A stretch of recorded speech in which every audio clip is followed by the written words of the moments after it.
Right, so Israel has spent the last 2 years telling the world its war on Gaza was all about self-defense, all about their national security, their safety. Well, Francesca Albanese read their evidence about all this and has summarily torn their story to shreds, let's say.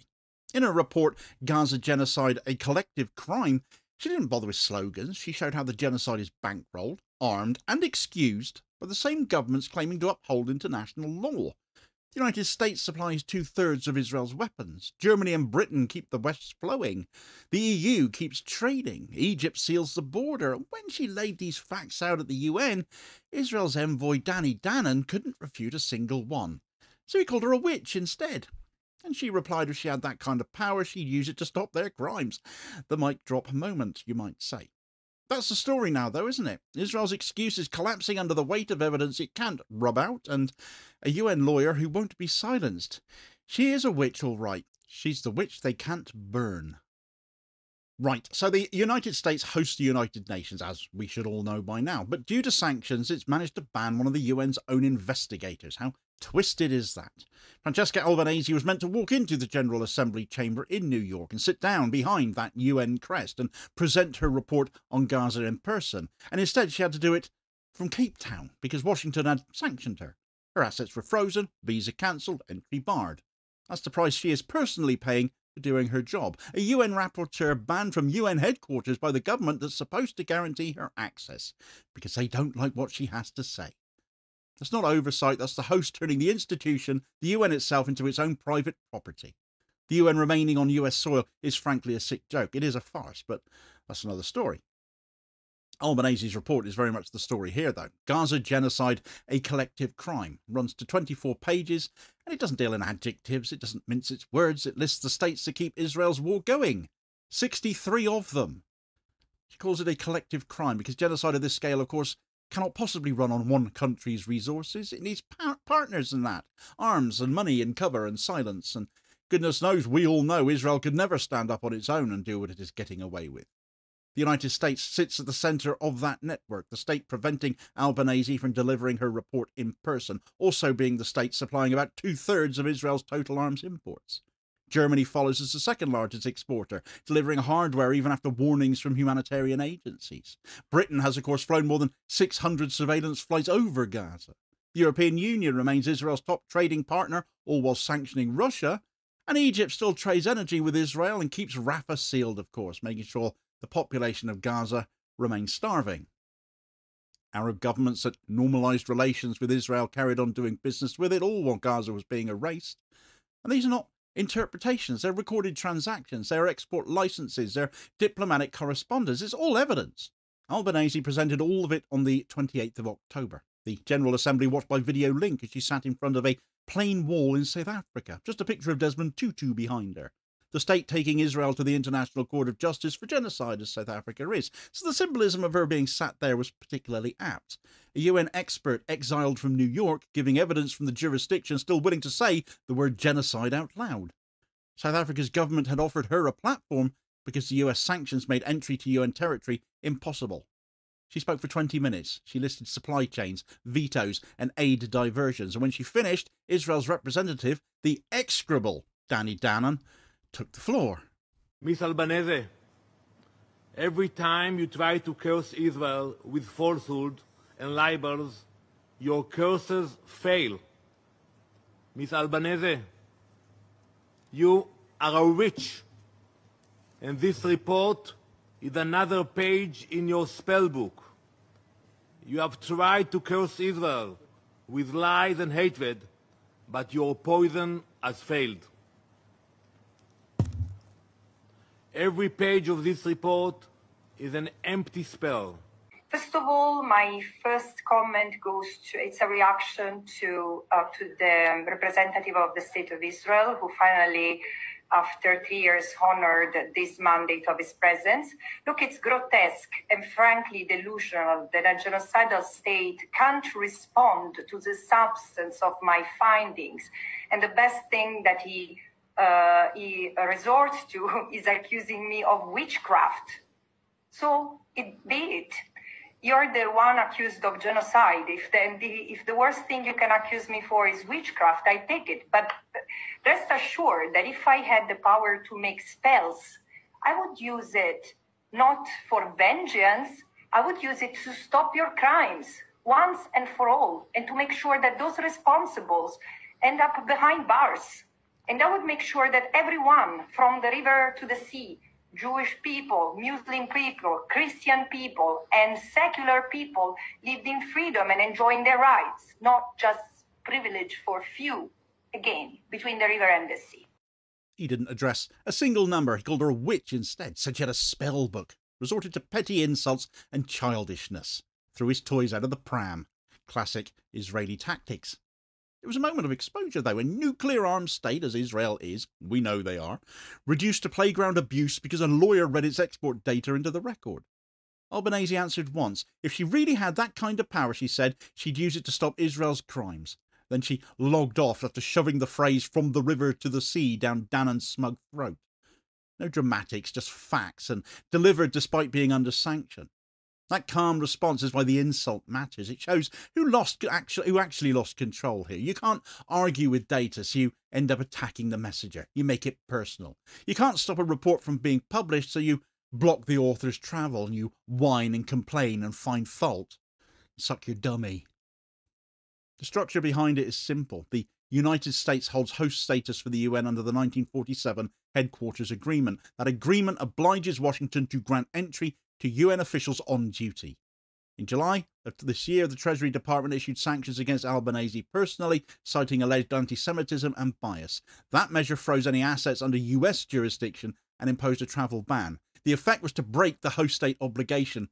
As a result, though, a UN official could no longer access UN premises, and the UN's just accepted it.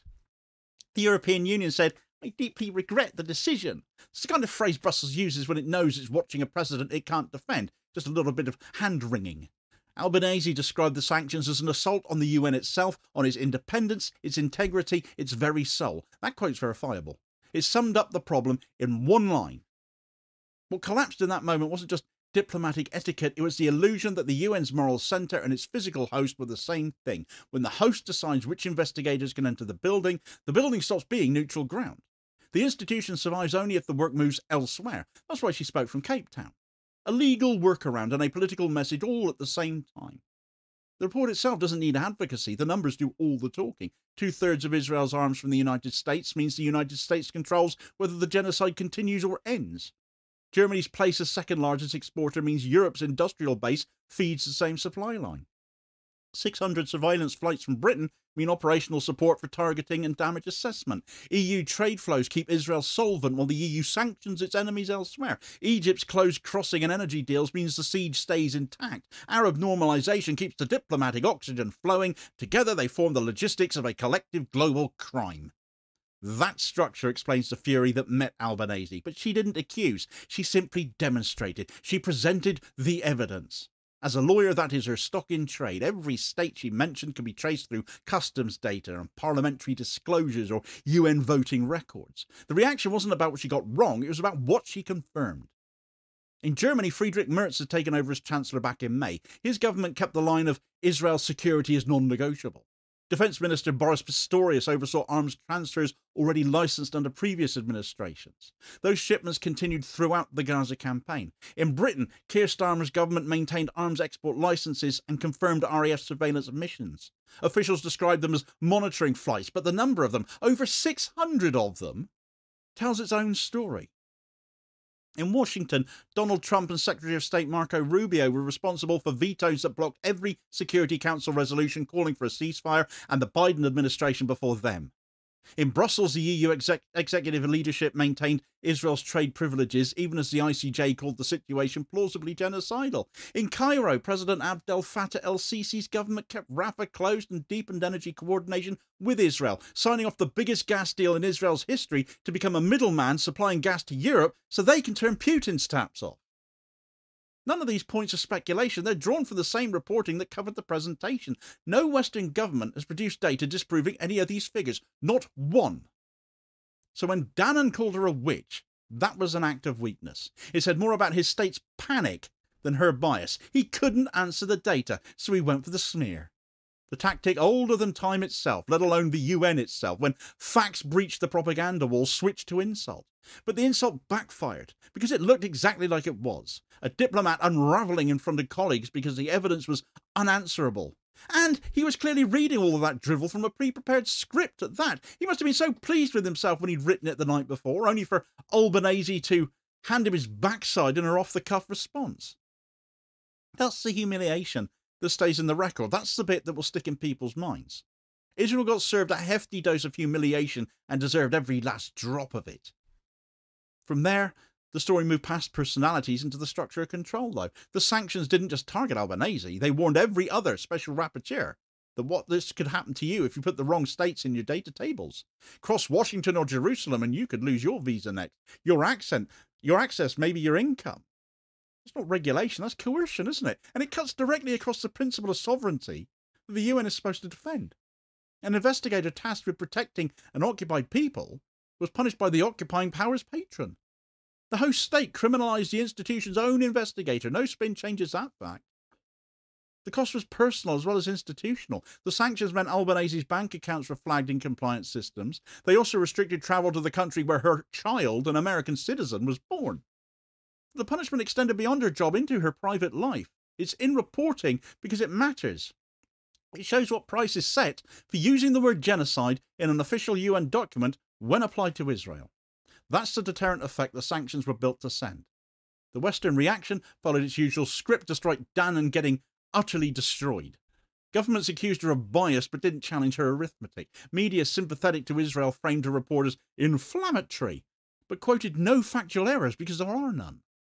The talking point became her tone, not her data. It's the same displacement used whenever documentation makes denial impossible, attacks style to avoid substance. But the figures stand up on their own. 63 states, 2/3 of arms, second largest supplier, 600 flights, top trading partner, close crossing, energy coordination. No amount of press management can alter any of that. And that's why her report marks a shift. It's not another round of accusations this time, it's an audit, a full audit. Once those numbers are in the UN's filing system, they can be cited in courts, be cited in parliaments, export reviews and NGO submissions. The work has already left the realm of narrative, it's now a matter of record. It is evidence. But by the time she spoke from Cape Town, the Global South was already treating her as credible, because they already did. South Africa's government referenced her findings already in their ICJ filings. Several Global South delegations publicly expressed support for her findings during the debate. According to UN webcast footage of the session, Western news barely mentioned them. But they showed where legitimacy has migrated to. The conscience of the UN has moved south because that's where it can still speak. That's where it's still allowed to. Albanese ended her statement with a summary that stripped the issue down to the system itself. The ongoing genocide in Gaza is a collective crime sustained by the complicity of influential third states that have enabled long-standing systemic violations of international law by Israel.